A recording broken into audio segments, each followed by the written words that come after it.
Good morning class 7।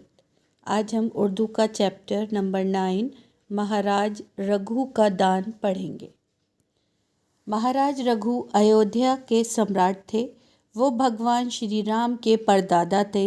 इनके नाम से ही इनकी नस्ल जंगजू रघुवंशी कहे जाते हैं। एक बार महाराज रघु ने एक बड़ा भारी यज्ञ किया। जब यज्ञ पूरा हो गया तब महाराज ने ब्राह्मणों और गरीब मुसीबत ज़दा लोगों को अपना सब कुछ माल व दौलत दान दे दिया। महाराज इतने बड़े दानी थे कि उन्होंने अपने सोने के जेवर, उम्दा पोशाक और बर्तन तक दान कर दिए। महाराज के पास मामूली लिबास रह गया। वो मिट्टी के बर्तनों से काम चलाने लगे। यज्ञ में जब महाराज रघु सब कुछ दान कर चुके तब इनके पास वर्तन तो संत के शागिर्द कोतस नाम के एक ब्राह्मण कुमार आए।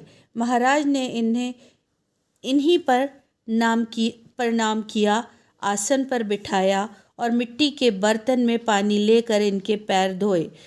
उम्दा इस्तकबाल हो जाने के बाद महाराज ने पूछा, आप यहाँ किस वजह से तशरीफ़ लाए हैं?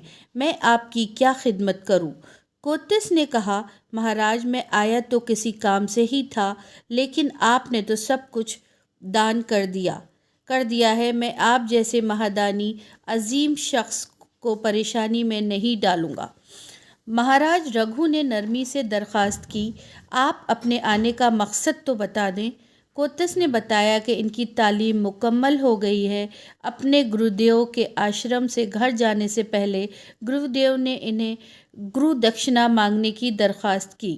गुरुदेव ने बड़े प्यार से कहा, बेटा तूने यहाँ रहकर जो मेरी खिदमत की है इससे मैं बहुत खुश हूँ। मेरी गुरु दक्षिणा तो हो गई, तुम फिक्र मत करो, खुशी खुशी घर जाओ। लेकिन कोतिस ने जब गुरु दक्षिणा देने का हट कर लिया तब गुरु को कुछ गुस्सा आ गया। वो बोले, तूने मुझसे 14 इल्म सीखे हैं, इसलिए हर इल्म के बदले 1 करोड़ सोने की मोहरें ला कर दे। गुरु दक्षिणा के लिए 14 करोड़ सोने की मोहरें लेने में आया हूँ। महाराज ने कोतिस की बात सुनकर कहा, जैसे आपने यहाँ तक आने की मेहरबानी की है वैसे ही मुझ पर थोड़ी सी मेहरबानी और करें। 3 दिन तक आप मेरे मेहमान खाने में ठहरे। रघु के यहाँ से एक ब्राह्मण नाउम्मीद लौट जाए, ये तो बड़े अफसोस और शर्म की बात होगी। मैं 3 दिन में आपको गुरु दक्षिणा का कोई न कोई इंतज़ाम कर दूंगा। कोतिस ने अयोध्या में रुकना मंजूर कर लिया।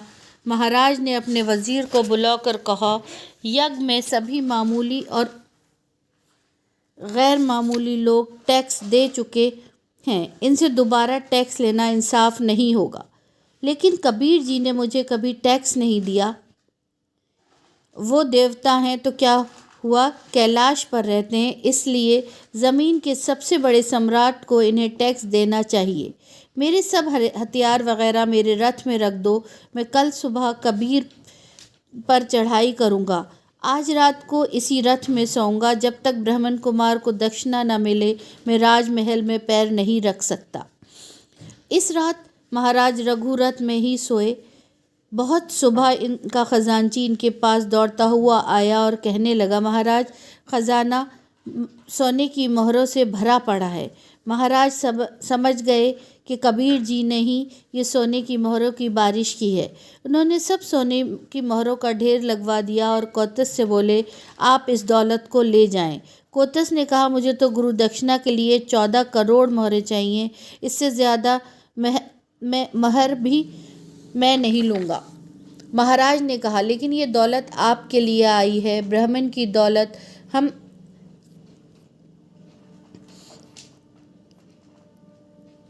हम यहाँ नहीं रख सकते, आपको ही ये सब लेना पड़ेगा। कोतिस ने बड़ी संजीदगी से कहा, महाराज मैं ब्राह्मण हूँ, दौलत का मुझे क्या करना है, आप इसका चाहे जो करें, मैं तो 1 महर भी ज़्यादा ना लूँगा। कोतिस 14 करोड़ सोने की मोहरों को लेकर चले गए।